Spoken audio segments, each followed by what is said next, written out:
yalikuwa tofauti yakilinganishwa na mapapa wa hapo awali, lakini tamaduni kadhaa zilizingatiwa.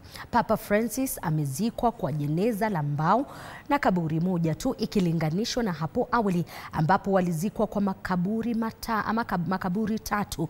Mwanahabari wetu Elizabeth Atieno sasa anatupa taswira kamili jinsi tamaduni zilivyozingatiwa katika mazishi ya Papa Francis.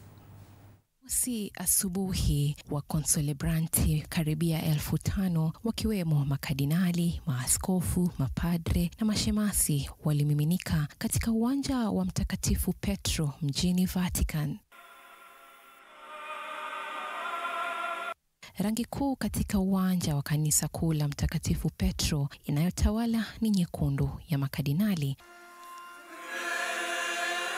huku wakichukua nafasi zao upande wa kushoto wakitazama basilika, pamoja na maaskofu ndugu zao na nguo nyeusi za wawakilishi karibu 170 kutoka duniani kote wanaowakilisha nchi zao katika safu tofauti kwa upande wa kulia wa uwanja wa Mtakatifu Petro.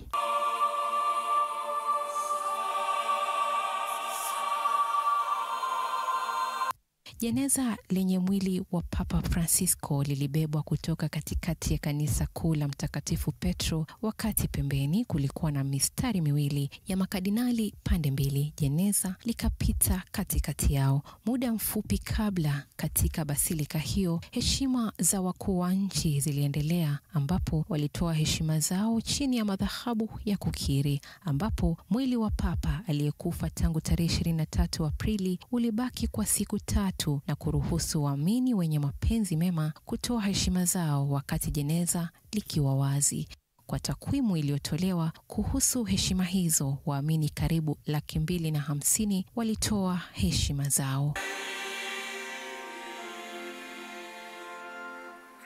Mara tu jeneza lenye mwili wa Papa Francisco lilipotokea uwanjani, yalisikika makofi ya kishindo kutoka kwa mamia ya maelfu ya waamini waliokuwepo, huku umati ukiwa umefurika hadi nje. Juu ya jeneza, kama ilivyo desturi katika mazishi ya Papa, iliwekwa Injili iliyofunguliwa wazi.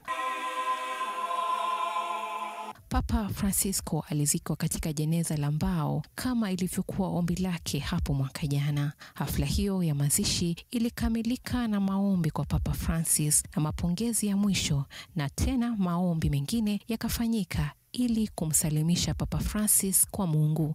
Hii ikiashiria mwanzo wa siku 9 za maombolezi. Elizabeth Atieno, TV 47.